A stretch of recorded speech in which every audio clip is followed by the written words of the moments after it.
दोस्तों, एक के बाद एक दो दिए गए बयान निशिकांत दुबे के लिए अब गले की फांस बन गए। हालत यह खड़ी हो गई है कि उनकी सांसदी भी छिन सकती है, उन पर सख्त कार्रवाई भी हो सकती है। ये ऐसे सांसद हैं जो पिछले 10 साल जब तक मोदी और शाह वाली बीजेपी को प्रचंड बहुमत मिलता रहा, बेलगाम होकर बस जुबानी करते रहे। जब चाह, जिसे चाह, जो चाह, जहां चाह वो बोलते रहे। लेकिन इस बार बोलना बड़ा भारी पड़ने जा रहा है। उन्हें लगा था कि हर बार जिस तरीके से उनके इन बोल वचनों पर उनके अपने ही लोगों ने उन्हें बचाया है, सरकार में होने के नाते इस बार भी बचा लेंगे। लेकिन उन्होंने पहले ही सरेंडर कर दिया और अब खबर निकल कर आ रही है, एक बड़ी कार्रवाई निशिकांत दुबे के खिलाफ होने जा रही है। और तब से ही सन्नाटा पसर गया है। ना निशिकांत दुबे कुछ बोल पा रहे हैं और ना ही उनकी पार्टी के नेता। वो कहें तो कहें क्या, करें तो करें क्या। आज वही खबर आपको दिखाने जा रहा हूं। नमस्कार, मैं हूं प्रज्वल गौतम और आप देख रहे हैं टाइम्स एक्सप्रेस। आपको तो मालूम है, पहले वक्फ संशोधन कानून लाते, जबरदस्ती कहूंगा उसमें, इसलिए क्योंकि देखिए जिस समुदाय से जुड़ा हुआ ये पूरा मसला है, वो समुदाय अगर विरोध कर रहा है, आप मुट्ठी भर लोग ले आते हैं। कुछ गोदी मीडिया के तमाम एंकर और पत्रकार कहते हैं वाह वाह देखिए मोदी जी ने तो कमाल कर दिया, सारे मुस्लिम एकजुट हो गए, मिठाइयां खिलाई जा रही हैं, ढोल बज रहे हैं। जबकि मुसलमान कह रहे थे कि मैं नहीं चाहिए। पहले तो आप बताइए, दो तीन चीजें हमारी परेशानी, अब कानून और सख्त कानून लाइए इस पर। लेकिन हमारी परेशानियां तो सुनिए। वो नहीं सुन रहे थे, हवा में उड़ा दी थी। लोकसभा में, राज्यसभा में, फिर राष्ट्रपति के दस्तखत हुए, कानून बन गया, लागू कर दिया, सब कर दिया। सुप्रीम कोर्ट जैसे ही पहुंचे उसके बाद कहा जाने लगा हमारा कोई कुछ नहीं हो सकता। इन्हें एहसास हुआ कि गलती हुई और सुप्रीम कोर्ट ने आखिरकार वही फैसला सुनाया जिसकी आशंका थी। क्या कहा? वक्फ का जो स्टेटस है उस पर कोई बदलाव 5 मई तक नहीं होगा। कह दिया साफ साफ लफ्जों में। एक करारा झटका लगा। तब से ये बौखलाए घूम रहे हैं। क्यों घूम रहे हैं उसकी वजह पहले बता दूं। क्योंकि पिछले 10 साल प्रचंड बहुमत की सरकार होने के नाते ये कुछ भी कहते रहे, कोई भी फैसला कराते रहे, कोई भी कानून लाते रहे, कोई भी बदलाव करते रहे, कोई रोकने वाला नहीं था। अब हालत यह है कि बैसाखी पर है, 240 सीटें हैं और उन्हीं सीटों के आधार पर बेचारे खुद लड़खड़ाए हुए हैं, तो कर कुछ नहीं पा रहे। बड़ी हिम्मत करके एक फैसला लिया था वक्फ संशोधन बिल को कानून में तब्दील कराने का, उस पर भी इनकी मटिया पलीत हो गई। सुप्रीम कोर्ट के आदेश के बाद हालत खराब है। अब इतने बौखलाए हैं कि निशिकांत दुबे ने अपने आका को खुश करने के लिए सीधे किसी और को नहीं, पहले सुप्रीम कोर्ट को निशाना बनाया। सुप्रीम कोर्ट के लिए साफ साफ कह दिया कि जब लोकसभा यानी संसद को और राज्य विधानसभाएं ही कानून नहीं बना पाएंगी, फैसले नहीं ले पाएंगी, उन्हें करना ही नहीं है, सारा काम सुप्रीम कोर्ट को करना है, तो बंद कर दो। फिर सीजीआई के लिए कहने लगे कि देश के अंदर जो गृह युद्ध हो रहे हैं वो इन्हीं सीजीआई की वजह से हो रहा है। सोचिए ये मानसिकता है इनकी, ये बड़बोलापन। और इनको हवा किसने दी ऐसे लोगों को? इस देश के उपराष्ट्रपति ने, जगदीप धनखड़ ने। उन्होंने यकीनन वक्फ संशोधन कानून को लेकर कुछ नहीं बोला, लेकिन सुप्रीम कोर्ट पर जो टिप्पणी की वो वाकई बहुत आपत्तिजनक है। उसके बाद इन्हें हवा मिली। इन्होंने पहले एक बयान दिया, फिर सीजीआई पर बयान दिया, फिर वाईएस कुरैशी ने कुछ कहा तो वाईएस कुरैशी जो पूर्व जो मुख्य चुनाव आयुक्त रह चुके हैं उनको कहने लगे आप चुनाव आयुक्त नहीं, आप तो मुस्लिम आयुक्त थे। मतलब बड़बोलापन तैयार था। अब क्या होने जा रहा है, पहले बड़ी खबर आपको दिखाने जा रहा हूं। ये देखिए, ये खबर आई है, ये जनसत्ता की खबर है। निशिकांत दुबे पर होगा एक्शन। अवमानना की कार्रवाई के लिए अटॉर्नी जनरल को लिखी गई चिट्ठी।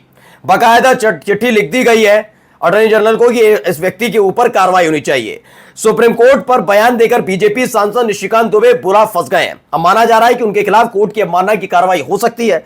अटॉर्नी जनरल को इस सिलसिले में एक चिट्ठी भी भेज दी गई है। अब जैसा बयान दिया गया है, जानकार मानते हैं कि पूरी संभावना है, फिर सुनिए, जब जैसा बयान दिया गया है, जानकारों का मानना है कि पूरी संभावना है कि निशिकांत दुबे के खिलाफ कोई एक्शन हो जाए, उनकी मुश्किलें बढ़ जाएं। क्योंकि आप किसी पर भी टिप्पणी कीजिए, देखिए मैं ये नहीं कह रहा कि आप सुप्रीम कोर्ट के किसी फैसले से नाखुश है तो आप टिप्पणी नहीं कर सकते, और इस सुप्रीम कोर्ट अधिकार भी नहीं छीन सकता। कोई नहीं छीन सकता आपका अधिकार की अगर आप आलोचना करते हैं। लेकिन आलोचना की भी एक हद होती है ना, हद होती है। जिस तरह के हालात मणिपुर में बने हैं वो बीजेपी की जिम्मेदारी थी। अगर गृह युद्ध का जिक्र कर रहे हैं निशिकांत दुबे, तो सबसे पहले तो ये बताना चाहिए बीजेपी का क्या रोल था। खुद सरकार में होकर कुछ नहीं कर पाया, 2 साल बाद वहां पर राष्ट्रपति शासन लगाना पड़ा। तो पहले तो अपनी सरकार अपने नेताओं को कुछ, लेकिन नहीं, उन्होंने गृह युद्ध की जिम्मेदारी सीजीआई पर डाल दी। सोचिए, इतनी बददिमागी और बदजुबानी है। तो अभी इसका कानून क्या कहता है वो बताऊंगा। देखिए, एबीपी न्यूज की भी खबर है। सुप्रीम कोर्ट पर बयान देकर फंसे निशिकांत दुबे, होगी अब मानना की कार्रवाई, अटॉर्नी जनरल के पास पहुंच गई चिट्ठी। क्या कहता है पूरा का पूरा कानून मैं बताऊंगा, लेकिन प्रभाकर कुमार मिश्रा हैं, बड़े पत्रकार हैं, उन्होंने लिखा सुप्रीम कोर्ट के बारे में विवादास्पद बयान को लेकर बीजेपी सांसद निशिकांत दुबे के खिलाफ कोर्ट की अवमानना की कार्रवाई की मांग है। सुप्रीम कोर्ट के वकील ने अवमानना की कार्रवाई के लिए अटॉर्नी जनरल की सहमति मांगी है। कंटेम्प्ट ऑफ कोर्ट की कार्रवाई के लिए अटॉर्नी जनरल की पूर्व सहमति की जरूरत होती है। अब यह देखना होगा, अटॉर्नी जनरल चूंकि अब आप समझते हैं अटॉर्नी जनरल है, तो इसके लिए भैया सरकार, चूंकि बीजेपी सत्ता में और बीजेपी का लाडला सांसद है भैया निशिकांत दुबे, तो कार्रवाई होगी नहीं, आगे जाकर पता लगेगा, लेकिन फिलहाल ये मांग डिमांड शुरू हो गई है। और अगर यहां पर ये रुकते हैं तो यकीन मानकर चलिए एक धब्बा लग जाएगा कि ऐसे सांसद का सपोर्ट किया, फिर इनके लिए नेगेटिव जा सकता है। इसलिए हो सकता है कि खुद मंजूरी भी आगे जाकर दिल पर पत्थर रखकर अटॉर्नी जनरल को देनी पड़े, क्योंकि कानून क्या कहता है, जरा कानून की भाषा समझा देता हूं। जनसत्ता ने छापा है, क्या कहता है कानून। असल में कानून कहता है कंटेम्प्ट ऑफ कोर्ट एक्ट 1971 यानी 1971 की धारा 15B के तहत अगर अटॉर्नी जनरल या सॉलिसिटर जनरल से कार्रवाई की परमिशन मिल जाए। कौन है सॉलिसिटर जनरल, सबको जानते हैं, तुषार मेहता जो आए थे वक्फ संशोधन कानून के समर्थन में सरकार की तरफ से पेश हुए थे, उस स्थिति में सुप्रीम कोर्ट की अवमानना की कार्रवाई संभव है। अब जानकारी के लिए बता दें कि बीजेपी सांसद निशिकांत दुबे ने सुप्रीम कोर्ट के कुछ हाल के फैसलों को लेकर नाराजगी व्यक्त की। उन्हें ऐसा लगता है कि अदालत सरकार के काम में हस्तक्षेप कर रही है। पहले तो यह बात समझनी चाहिए कि सबका अपना अपना दायरा होता है, यही शायद निशिकांत दुबे नहीं जानते। मैंने कहा ना, जो मनबड़ हो जाते हैं उन्हें फर्क नहीं पड़ता, उन्हें मालूम ही नहीं होता कि प्रक्रिया क्या है। यह बात सच है कि इस देश की संसद का काम है कानून बनाना, यह बात सच है। देश की संसद का काम कानून बनाना है, उस कानून पर मोहर लगाने का काम देश के राष्ट्रपति करते हैं, फिर सरकार का काम उस कानून को लागू करवाना है, और उसके बाद अगर किसी को पर आपत्ति होती है कानून, ये थोड़ी ना कि संसद ने बना दिया पत्थर की लकीर कोई नहीं मिटा सकता, जैसे अमित शाह कह रहे थे कैसे नहीं मानेंगे कैसे नहीं मानेंगे संसद, ऐसा नहीं हो सकता।